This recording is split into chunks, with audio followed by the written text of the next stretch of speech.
The App Store isn't exactly lacking retro-infused arcade shooters. But that doesn't mean games like the recently released P.3 can't repackage classic ideas in a way that gives them an entirely new lease of life.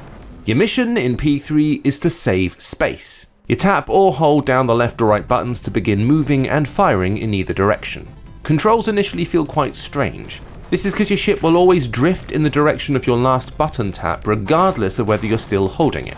This zero-G momentum can cause grief in moments when you need to squeeze through tight gaps, as you furiously tap left then right to readjust your direction. You can trigger your ship's alternative weapon by holding down both touchscreen buttons at the same time. Doing so will temporarily slow you down, so it's all about being smart and picking the right moment to wail on your enemies with lasers and missiles.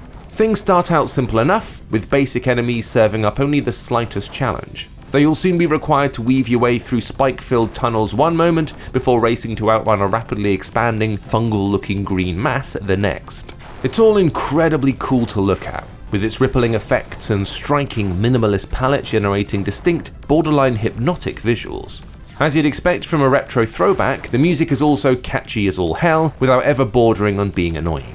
And of course, what would a game like P.3 be without a varied selection of hard-as-nails bosses? Along the way, we fought several giant laser-shooting eyes, a pair of flying metallic gloves, and a creepy space worm.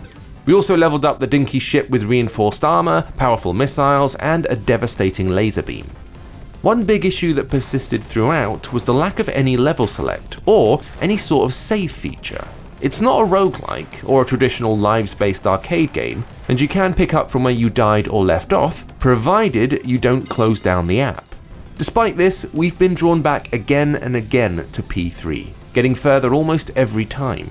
It's a smart, tidy execution of a simple premise, and we can't help but admire the skill and passion that's so clearly gone into it. The visuals and combat are intense, the bosses are memorable. We reckon some will be put off by the lack of a save system, perhaps more put off by its difficulty.